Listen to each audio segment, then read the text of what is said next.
Las Vegas, Nevada, the glitter and glamour capital of the world. It's a neon city of dreams and promises of winning, for gamblers and for fighters.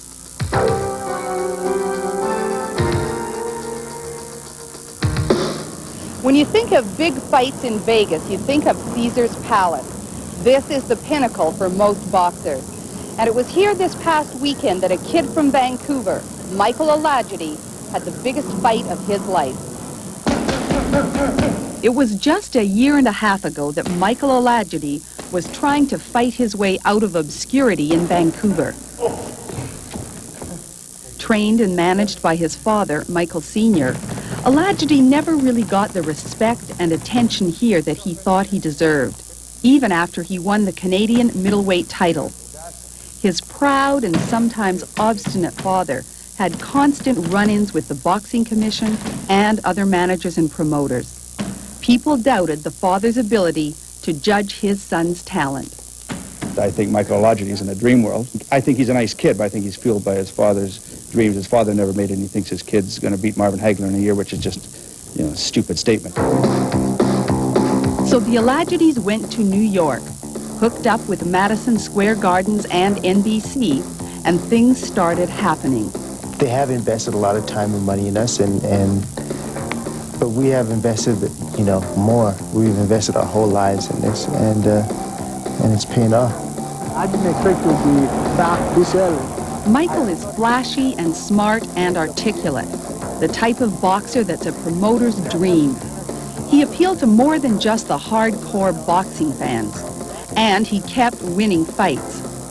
All of a sudden, the world opened up, and Michael Olajide was a contender for the Middleweight Championship of the International Boxing Federation, one of 3 middleweight titles up for grabs. This is my dream too, because I want to establish myself as one of the greatest manager, trainer in the business. So for me to be successful, my son has to be the first that will be successful.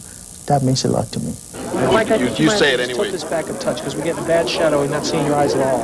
When you're going after the middleweight crown, you get a lot of attention, especially when you've got the star qualities of Michael Olajide. People are partial to beautiful boxers, which is what you are, against a man that comes determinedly for you, which is what Hagler did. Do you think that same analogy will hold here? Olajide was billed as the glitter taking on the gold. Olympic medalist Frank Tate. Both fighters were undefeated. The Detroit Tigers beat the Toronto Blue Jays, and now I have to beat another Canadian by the name of Michael Olajide for the IBF Middleweight Championship of the world. These are the pit bulls in New York.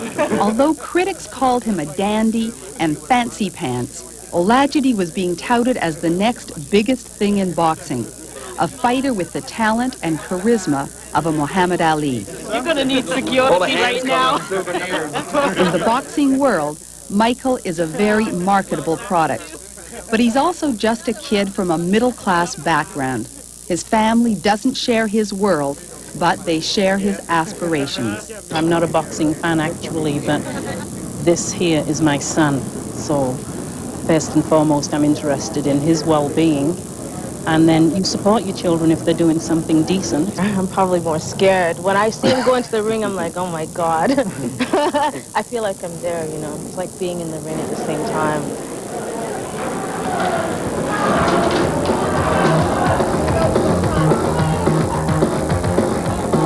Las Vegas is a long way from a gym in East Vancouver.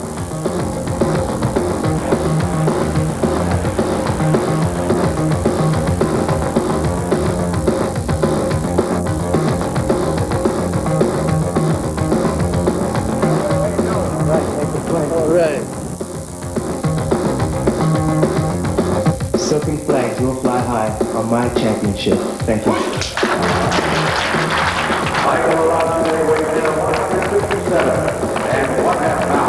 Jello has always been a ritual of ours. We're looking to capitalize on that. Should it go into the later round?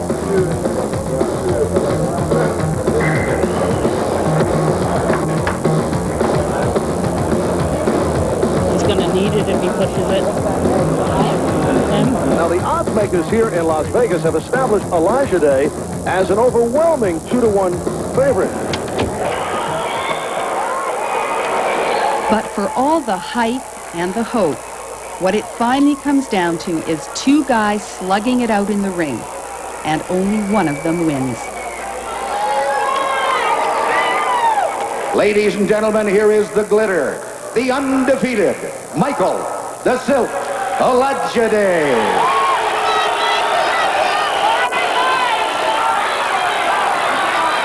Tate not taking advantage of an obvious killer situation. And Olajide back with a combination answered by Tate.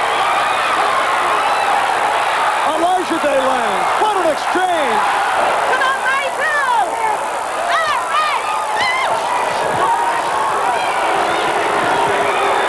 Olajide scoring with the right hand, but Tate says, no, it didn't bother me.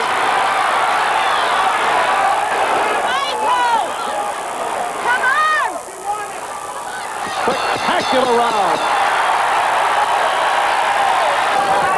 Olajide building his point total. Oh, big right hand.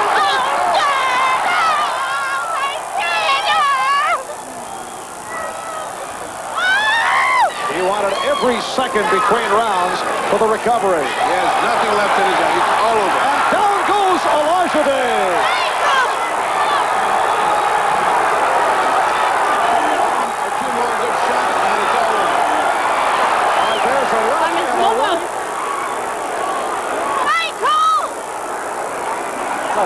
Okay, go back. Michael! And that will do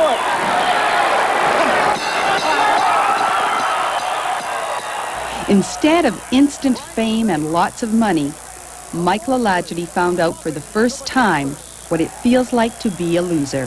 For the winner, by unanimous decision, and new IBF Middleweight Champion of the World, Frank the Gold Tate. You have to give him that now. I want to see my son.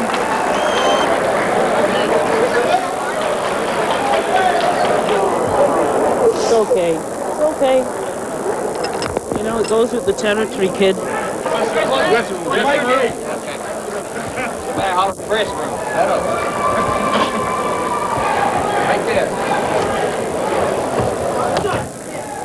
A lot of people underestimated Michael, underrated him, and said he's just a pretty, flashy boy in the ring.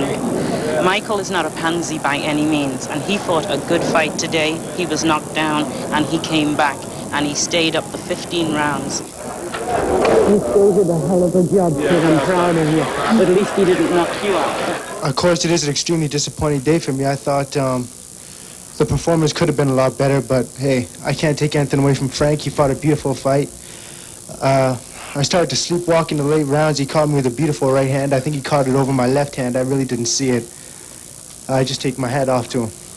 I feel sorry for his father because he has denied himself a lot. He's given up quite a bit of his own life to dedicate himself to doing something that he believes in.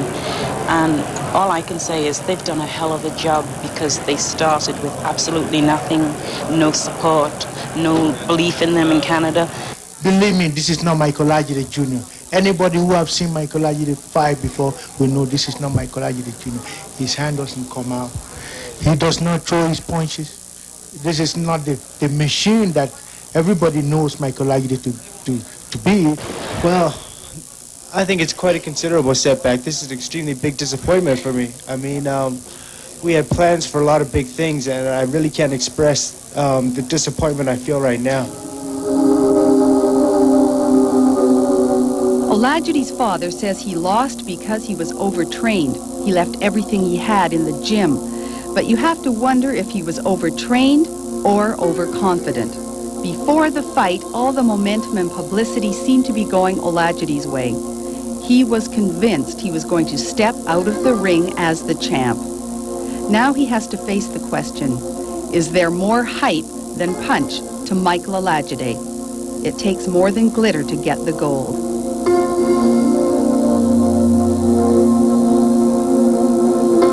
He proved today what he is made of, and they're all, to heck with his paisley shorts and stuff, it's what's inside them, you know?